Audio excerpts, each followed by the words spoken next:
welcome to the last episode of News Kids Can Use, the show about all the weird, wacky, and straight up strange things that have been making your grown-ups freak out about the news lately. I'm Tori Ogawa. I'm Emin Rogers, and she's right. We'll keep our email address, newskidscanuse@krl.org, open in case somebody has strong feelings that cause us to return. But at least this is our last show for now. So let's get on to some headlines. Our first headline today is about a goldfish who has learned to drive on land. Some researchers in Israel wanted to see if animals could navigate out of their natural environment, so they built a fish-operated vehicle where they put a tiny fish in a glass bowl and put him on some wheels, and there's a camera that kind of shows the fish's direction of where it wants to go, and the fish has learned to navigate and find its target on land, so the fish can now drive. Oh my gosh. That's amazing. I want a goldfish chauffeur. I want a goldfish who drives me to work today, every day. Well, we spoke too soon last time we did an Omicron episode, so we better give you some updates because things have been happening and happening fast. In the last couple of weeks, we have seen cases explode, and most of them are Omicron. And that is because it is extremely contagious, but it does seem, hopefully for most people, to be showing itself to be much less severe than other strains if you're vaccinated. If not, you're still in quite a lot of danger. And honestly, we should all just be careful on the off chance that we get a really bad case of it, because nobody wants to be in the hospital sick. And speaking of hospitals, they are having a rough time of it because it's so contagious. Many more hospital staff are out sick with COVID, which means there's nobody to give the care to patients. There's nobody to operate on people for routine surgeries or even life-threatening surgeries. There's nobody to take out the trash at hospitals.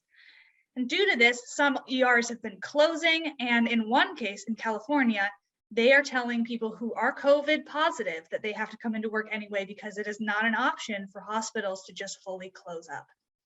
And that's not just for hospitals. There are staff shortages everywhere, even at schools. And you might notice that at school too, that a lot of your teachers or other staff members or even your friends are out sick.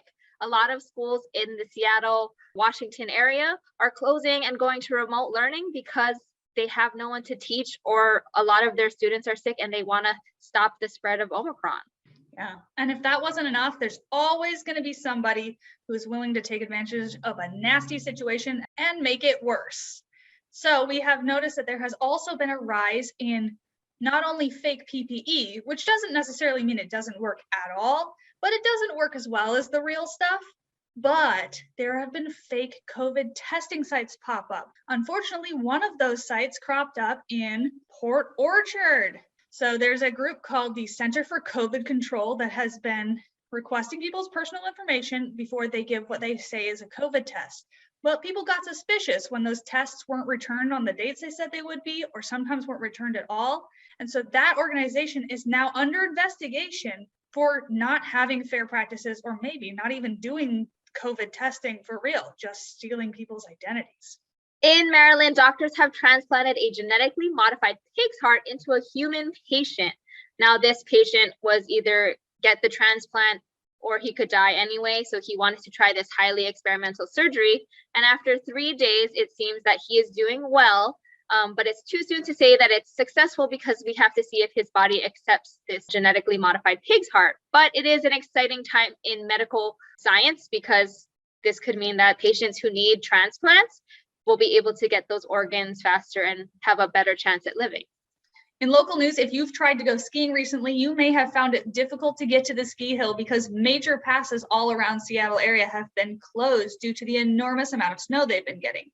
Stevens Pass, Snoqualmie Pass, and White Pass have all been closed for several days in the past couple of weeks because they had huge amounts of snow that snowplows were struggling to move out of the way. And they had unstable conditions and they didn't want anybody to be in danger from rock slides or landslides or avalanches.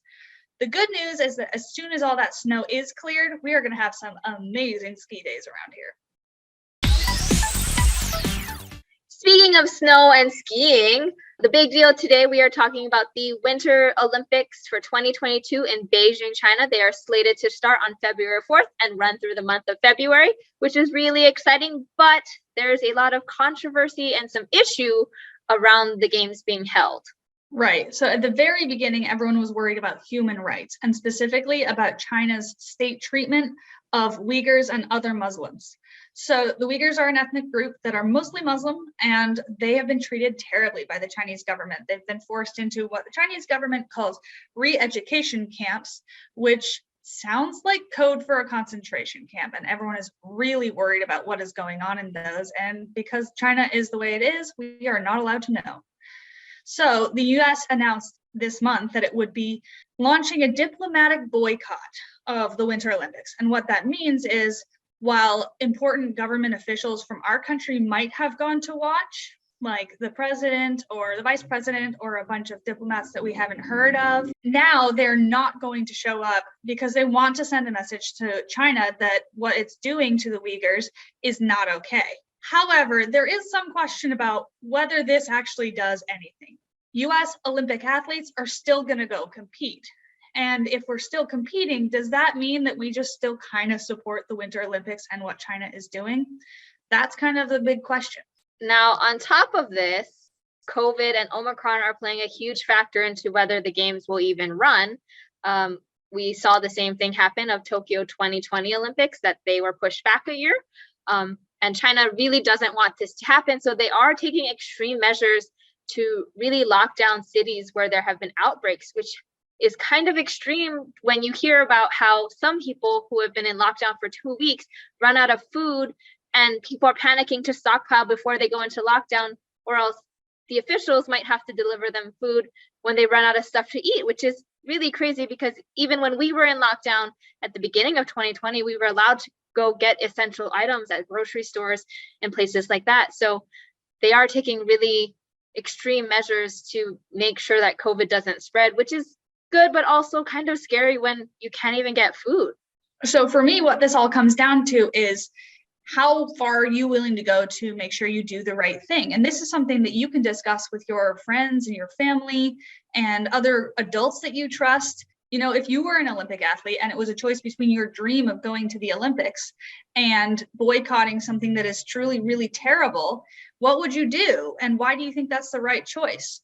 If you are having questions about what a diplomatic boycott is, you can always go and learn more. And then you should make a decision for yourself about whether you think that will make a difference and why you think that will make a difference.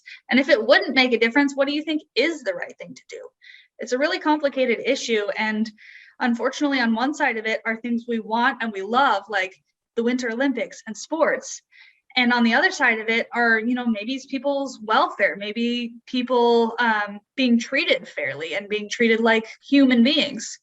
So it's a really tough issue, but the thing that you can do right now is learn more about it, discuss it with your friends, your family, trusted grownups, and just sort of think through it. If you're ever put in a situation where you have to decide what is right and what is what you want, what are you going to do? This kind of thing helps you prepare.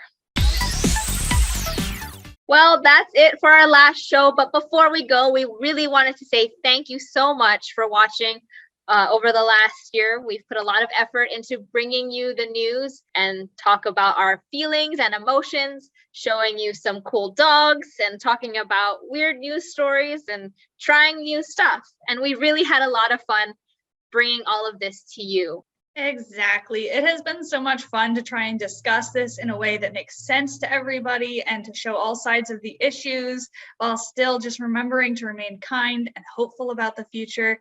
And honestly, it's been a bit of a struggle sometimes, but it has been a really fun time. So we appreciate you letting us bring you this project. I'd really like to say thank you to some of our biggest fans. I'm pretty sure Evan's grandma and my own mother have been bi-weekly viewers of our show, never missing an episode. So thank you, but thank you to all of you who maybe we don't know that have been watching our show also. We will really miss doing this for all of you. So if you do have opinions, our email will still be around and let us know. And thanks for watching News Kids Can Use, the show about all the weird, wacky, and straight up strange things that have been making your grown-ups freak out about the news lately. I'm Tori Ogawa. I'm Emin Rogers, and for the very last time, if you have weird animal news, please always call and tell us about it. We do love a good animal story. Pandas. Bye.